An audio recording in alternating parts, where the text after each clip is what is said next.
Ça faisait un petit moment que j'avais pas fait de vidéo, parce que j'ai pas mal été occupé ces derniers temps. Et là je vais en refaire quelques-unes, surtout là aujourd'hui celle que nous allons voir ensemble, ça va être comment peut-on amener de l'eau sur une base autonome durable, sans être accordé avec un compteur classique. Après tout dépend des entreprises qui distribuent l'eau, mais là aujourd'hui je vais me concentrer plus sur la distribution que sur après l'évacuation et le traitement, qui pourrait faire l'objet d'une autre vidéo, mais de toute façon sur ces éléments là je trouve que sur le net il y a quand même pas mal d'informations. Je ne sais pas si c'est quelque chose que je ferai, il faudra que vous me dites ça dans vos différents commentaires, voir si ça vous intéresse ou pas, je ne sais pas si je le ferai. Sinon, là on va voir un petit peu cette question de distribution et c'est un vaste sujet, Moi je vais vous l'aborder de cette manière-là, c'est que je vais vous l'aborder en vous présentant ce que moi j'ai fait. En sachant que, alors j'ai pas trouvé tellement d'informations, de documents. Il y a un site auquel je mettrai le lien juste en dessous, sur lequel j'ai tiré quasiment 100% de ce que je sais aujourd'hui. Quasi 100%. Et en même temps, j'ai envie de dire, c'est quasiment le seul site viable qui permet de savoir un petit peu comment on peut traiter ça. Je vais quand même, vous voyez, j'ai quand même essayé de vous présenter un petit peu ça de différents biais. Comment on peut amener cette eau, comment on la traite, et puis on la purifie, on la rend potable en définitive. Voilà, quels sont les différents procédés, et en vous expliquant plus précisément, moi, comment j'y suis, enfin, quel type, quel modèle, quel système j'ai adopté. Et je ne l'ai pas fait sans savoir, hein, ça m'a quand même pris du temps avant d'essayer de trouver le bon système qui me va en tout cas. Donc moi je fonctionne par eau de pluie, ça veut dire que j'ai là on ne le voit pas tellement, mais bon j'ai une toiture avec tout le système classique en fait. Et l'ensemble va dans un récupérateur d'eau. J'ai pour ma consommation à peu près 1000 litres de récupération, que je pourrais en mettre un petit peu plus. Il y a des calculs sur ce site en plus, c'est intéressant parce qu'ils expliquent un peu les différents modes de calcul. J'essaie de vous mettre un commentaire vous expliquant un peu comment on peut calculer ça. C'est pas très complexe en définitive. Bon, moi 1000 litres ça me suffit. C'est pour ça que je mettrai éventuellement peut-être un jour 1000 litres en plus, je sais pas, je verrai, mais pour l'instant ça me suffit. Après il faut calculer par rapport au nombre de personnes, et puis après voilà, par rapport au taux de pluie, le taux de pluie qui tombe dans la région où on est. Donc moi c'est l'eau de pluie. Après ça peut être autre chose, hein. On peut avoir une source qui passe à côté de chez soi, on peut avoir un ruisseau, on peut avoir un puits avec de l'eau souterraine, un petit peu. Bon. Tous ces éléments-là, ce n'est pas des éléments que je vais traiter aujourd'hui, mais quoi qu'il en soit, même avec une autre source d'entrée d'eau, vous voyez, on pourrait parfaitement utiliser le même système. Ça ne changerait pas grand-chose en définitif, à part de l'eau courante, et encore, je ne suis même pas certain. Donc du coup, moi, mon idée, c'était de récupérer cette eau de pluie, de la stocker, et puis après de la ramener ici. Donc moi, l'eau, elle est distribuée dans la maison, exclusivement dans la cuisine. Après, dans la salle de bain, je ramène l'eau par d'autres moyens, mais il n'y a pas de distribution. J'ai qu'un seul point de distribution et ça me semblait, et moi en tout cas, ça me semble suffisant. Mais après, vous voyez, on peut mettre d'autres points d'eau là où on veut. Donc après, la question, vous voyez, c'est de savoir comment on amène l'eau jusque dans les pièces. On peut passer par une pompe électrique. À condition qu'on ait l'électricité. Moi c'est pareil, hein, je suis débranché au niveau de l'eau, je suis débranché au niveau de l'électricité aussi, donc du coup j'ai pas de compteur électrique. Donc, je marche par des panneaux solaires. Et puis moi dans la démarche, c'est un peu ce que j'ai déjà expliqué pas mal de fois, moi je sais mettre en place un système qui est durable dans le temps. Ça veut dire en partant du principe que si à un moment donné ces outils-là sont plus disponibles ou peu disponibles, que je ne sois pas embêté avec des pièces détachées, vous voyez, ou des choses à entretenir, avec un entretien soit coûteux, soit complexe. Donc c'est pour ça que j'ai pas du tout opté pour un système électrique qui m'amènerait l'eau, vous voyez, par une pompe. Mais j'ai un système qui est par terre, je le montrerai après, qui est une pompe manuelle en fait tout simplement, qui permet de ramener l'eau directement au robinet. Je ne sais pas si on voit, on voit pas, ah peut-être que si on le voit ici le robinet. Je ne suis même pas certain qu'on voit. On ne le voit pas d'ici, je le montrerai après.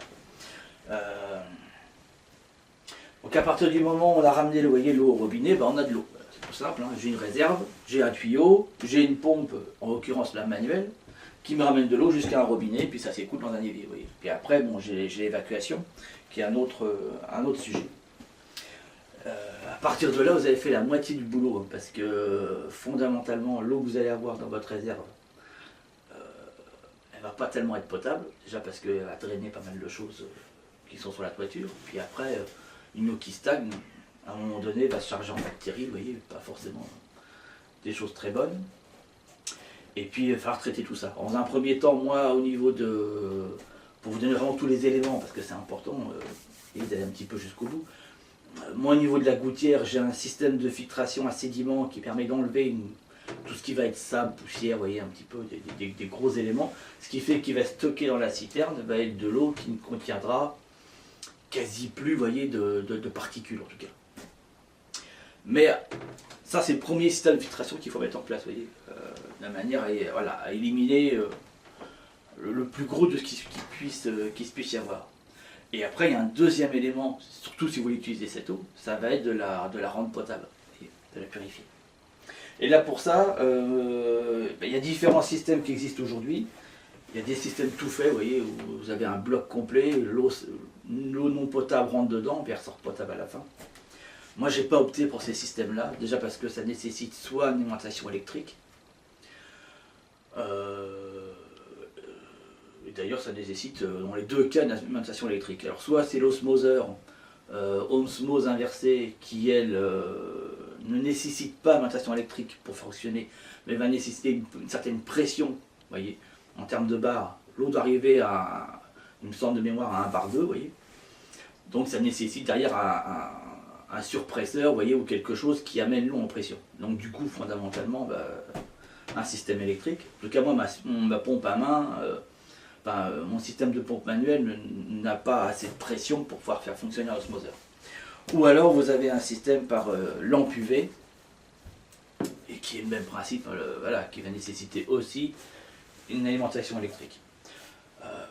Ne cherchant pas, parce que moi clairement l'électricité ici que j'utilise, elle sert uniquement pour l'éclairage. J'ai pas 25 panneaux sur le toit qui permettent d'avoir 2 kW par jour. J'en suis très très loin.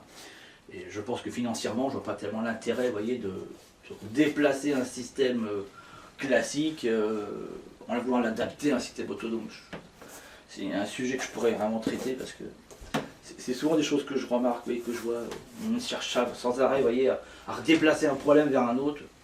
Alors, on avait des machines à laver, on avait des lave-vaisselle, on se met dans une yourte ou vous voyez, dans un habitat un peu plus moins conventionnel en tout cas, et puis voilà, on va redéplacer le problème, voyez, on va remettre tout ce système-là. Non, à un moment donné, si on choisit de sortir de tout ça, c'est pas pour remettre en marche, vous voyez, tout ce qu'elle est avec, enfin, si on s'en sort pas.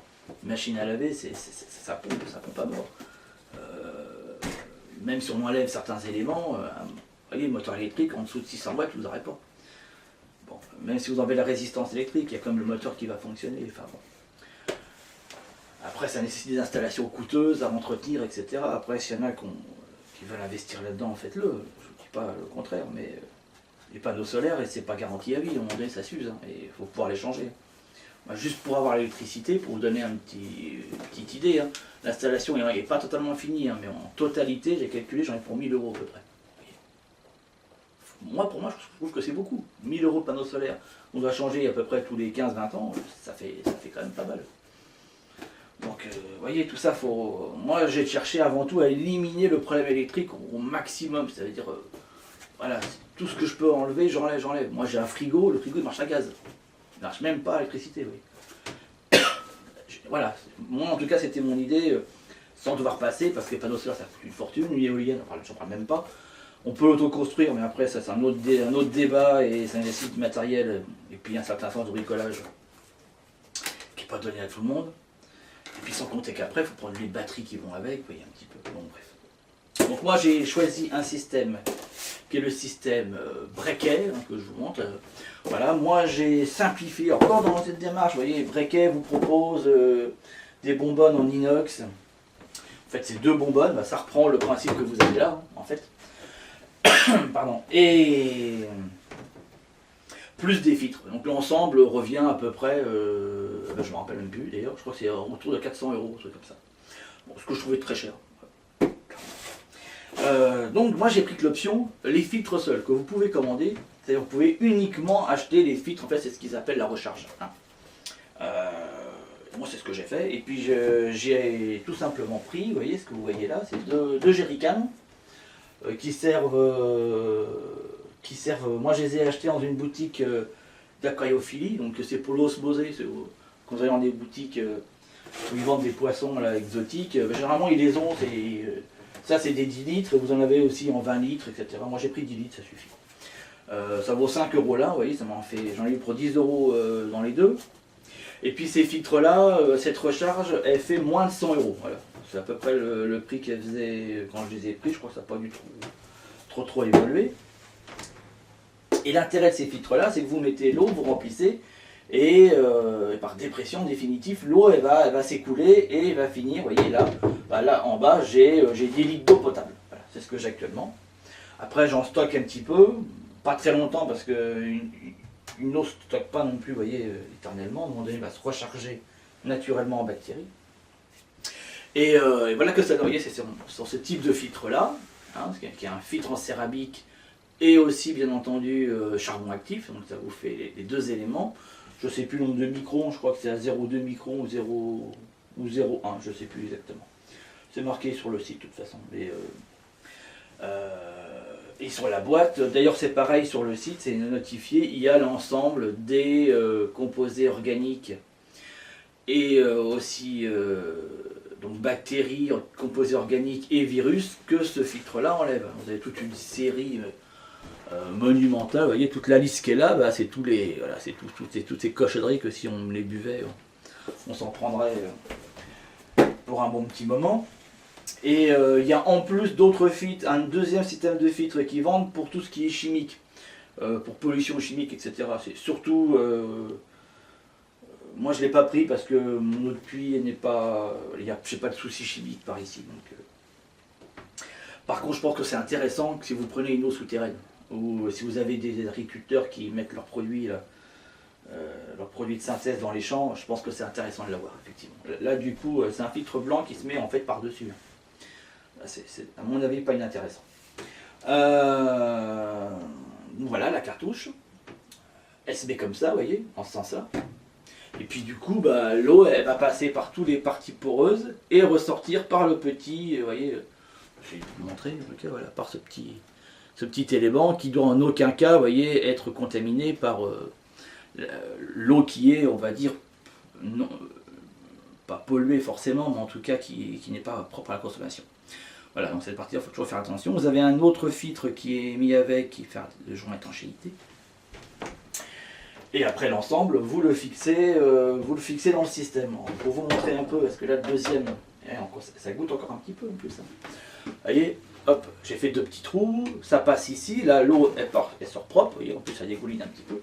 Et à l'intérieur, si je vous montre, vous voyez, j'en ai enlevé un, voilà comment ça fait, vous voyez. Et donc ça se met dans ce sens-là.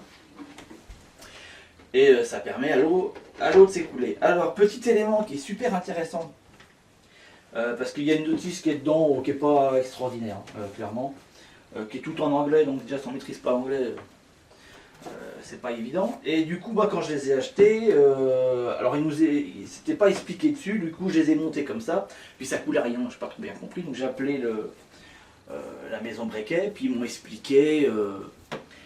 et ils ont fait l'effort de parler en français, ce qui était assez sympa. Et ils m'ont expliqué qu'il fallait les charger au robinet. Alors là, du coup, j'ai commencé à me dire, mince, c'est en kikinant, parce que moi, j'ai pas d'eau au robinet, vu que j'ai pas d'installation en eau. Donc je leur ai dit, ouais, je veux bien charger ça au robinet, mais vu que je ne suis pas raccordé, ça va être un petit peu compliqué. Donc ils m'ont dit, ah, mais il y a une autre astuce qu'on va vous donner, alors que je vais vous la présenter, parce que ça permettra...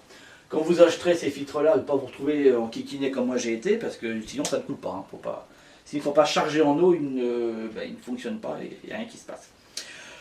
Donc du coup, ce qu'ils m'ont proposé, bah, c'est de charger l'ensemble avec une seringue. Alors voilà, moi j'ai acheté une seringue, vous voyez, dans ce concept-là, qui sont des seringues pour... bon, c'est de la grosse seringue, hein, vous voyez, bon, ça sert pas à faire les pics. Je crois que c'est fait pour l'alimentaire, je sais plus. En pharmacie, vous demandez les plus grosses qu'ils ont. Et puis, dans la boîte, vous avez un petit, vous voyez, vous avez un petit filtre comme ça qui vous est livré avec, un petit joint marron. Je ne savais pas à quoi il servait, mais heureusement qu'ils m'ont expliqué, parce qu'en définitive, il va vous servir. Moi, j'ai bricolé un peu la seringue. Hein. Là, je la mets, vous voyez, sur cette seringue. Et du coup, ça vous sert à créer l'étanchéité qui va permettre de le remplir. Alors du coup, le petit œillet qui sert à fixer l'ensemble, qui se met dans ce sens-là, bah, vous le retournez, vous le mettez à l'inverse en fait. Vous voyez, et vous commencez à le visser jusqu'à voir apparaître le premier élément de filetage. Vous voyez, bon, ça donne à peu près ça. Voilà, et puis vous maintenez l'ensemble par le filetage. On fait ça dans un évier, parce que sinon vous en mettrez partout. Et vous remplissez votre seringue d'eau potable, hein, je dis bien parce que sinon là c'est une catastrophe. Hein, donc uniquement avec de l'eau potable. Et donc du coup, quand votre seringue elle est là, bah, vous la mettez dessus, vous appuyez fermement et puis vous remplissez, vous voyez, votre vous remplissez votre filtre jusqu'à ce qu'il dégouline complètement. Il va commencer par le bas, vous voyez, puis ça va remonter jusqu'au haut. Et dès que ça dégouline par le haut, votre filtre est chargé et chargé pour un long moment. Tant que vous le laissez en rotation, vous n'avez plus besoin de le recharger. Il faudra juste penser à refaire l'opération si vous le laissez à un certain moment non utilisé. Vous voyez, peut-être 4-5 jours, s'il est complètement sec et s'est vidé complètement, bah là il va falloir le recharger. Mais sinon, entre deux chargements d'eau, c'est pas tellement utile de le recharger. Et puis d'ailleurs, on le voit au poids, hein, que c'est différent. Donc voilà, donc une fois que c'est fait, bien entendu, on essaie de réinjecter l'ensemble dedans. Moi j'ai pris l'option avec 2 filtres, mais vous pouvez en mettre, j'ai envie de vous dire autant que vous voulez. Hein. Plus vous allez mettre 2 filtres, en définitive, plus vous allez filtrer rapidement ou de grosses quantités. L'un ou l'autre d'ailleurs.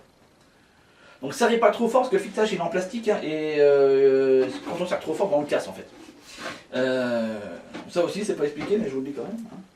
Voilà, vous voyez donc les 2 éléments. Et en plus ça coule, hein, on voit bien que bon, il n'y a plus d'eau dedans. Et malgré le fait qu'il n'y ait plus d'eau dedans, vous voyez, bah, j'ai quand même des gouttes qui se font.